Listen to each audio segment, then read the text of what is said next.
देखो वेक्टर में जितना पढ़े हैं ना, तो उसमें थोड़ा क्वेश्चन करते हैं आज, फिर अगले दिन फिर डॉट प्रोडक्ट क्रॉस प्रोडक्ट पढ़ेंगे। तो सिंपल सा क्वेश्चन है, जरा बता दोगे। इफ कंडीशन दिया है वेक्टर ए प्लस वेक्टर बी का मॉड इक्वल्स टू, विजिबल है ना? नहीं सर, नहीं दिख रहा है? नहीं सर। बोर्ड लिख देते हैं, बोर्ड में लिख देते हैं। If vector A plus vector B का mod equal to vector A minus vector B का मॉड, ठीक, then find, then question, then find angle between, then find angle between vector A and vector B, then find angle between vector A and vector b if a and b are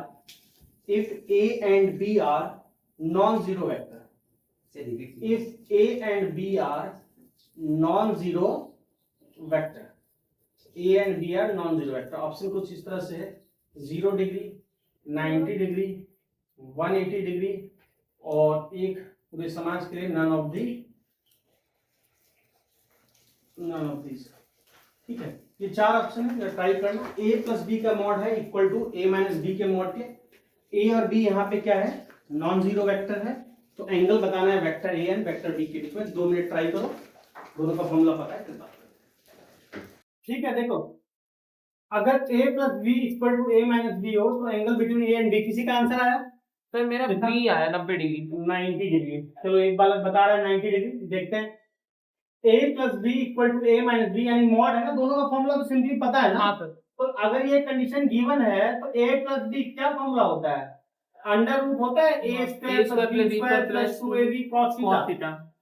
a plus b का magnitude का formula होता है a square plus b square plus 2ab cos theta, theta दोनों के बीच का angle है, equal to क्या बोला, a माइनस b का मॉड, यानी a square plus b square minus 2ab cos theta, यही है। हाँ sir, minus 2ab cos theta. अब एक काम करते हैं, दोनों साइड स्क्वायर कर देते हैं। दोनों साइड स्क्वायर करेंगे तो क्या होगा, रूट हट जाएगा। हाँ सर, तो दोनों साइड स्क्वायर करेंगे तो रूट हट जाएगा, तो क्या होगा, squaring both side, a square plus b square plus 2 cos